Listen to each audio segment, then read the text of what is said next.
For my research statement, the keywords were crime, police, and facial recognition. For my to find a new article, I am considering changing the related terms law enforcement to police to get better results about how facial recognition is rather good than bad for society. My research question is, how can facial recognition help the police save lives or prevent illegal acts in today's world? This source grabbed my attention right away concerning relevance when the headline had correlation to my related terms and an idea what to expect as a reader in a positive way. This source is published by a research center, the Pew Research Center. The Pew Research Center is a nonpartisan American think tank that provides information on social issues, public opinions, and demographic trends that are extremely important. And if you go to the About Me page, it will tell you a little bit about their methods. And you can even watch a video of the founder explaining exactly what the Pew Research Center's mission is. What I like about this organization is that they are a nonprofit organization that values accuracy and innovation. The site's mission is to conduct public opinion polls, demographic, and science research. The main strength of this article has to do with statistical studies because it has percentages on different age groups, as you can see on the left side, what people think of its negative aspects in society like privacy and how it can be used for good or cause problem in their lives. The source would be acceptable in my report because the supervisor can have research on how people feel on their privacy and how facial recognition can improve the safety of others. For my next search, I plan on changing the term police to detective. The term detective will help in the search by hopefully giving more results on how facial recognition is improving investigations and also presenting a privacy violations for everyone. When doing so, I found an article by Embassy News. Embassy News is they offer news across various platforms, including online news articles and cable television.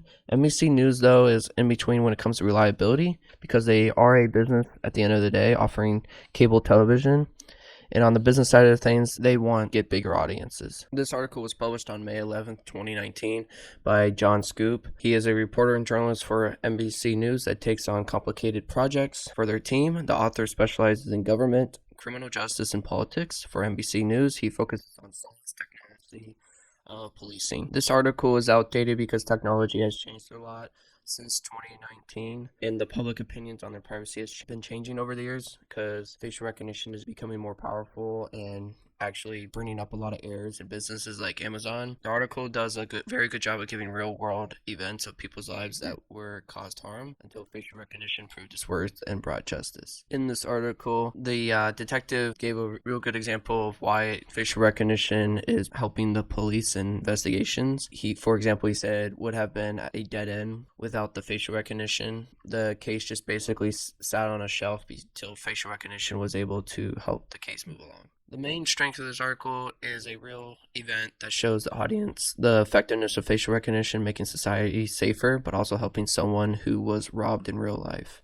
The source would also be very useful in my report to my supervisor to show the proven positive security benefits of having technology in the corporation, and also showcasing to the supervisor actual visual photos depicting how facial recognition detects who you are by scanning your facial features, and also keeping hyperlinks to explain what it means with videos. Moving forward, I want to cover the opinions of what people know of facial recognition and if they realize it is in our devices like our iPhones and in the streets. So the terms I'm going to change is crime to corruption and police and facial recognition. The article that I found was by the Business Law Today, and it presents the negatives and the positives and how it is already present in our devices and lives today. This article was released by the American Bar Association, which is a voluntary association of judges and lawyers. They seek improvements in the legal profession. Their mission is to ensure citizens have legal services and improvements. They conduct educational and research projects that are a concern to the public, and this article was recently published within the last year, so it isn't outdated and has the most up-to-date information. What I like about this article is it shows the complexities of how facial recognition is indeed helping investigation reports and the police, but what the problem is though is that it does violate privacy rights and freedoms of society and individuals. The main strength though of this article is explaining how facial recognition is already present in our lives, but the weakness is that if you don't have a higher level education, it's going to be really hard for you to understand all the laws and provisions of facial recognition, how things are being violated in your privacy rights.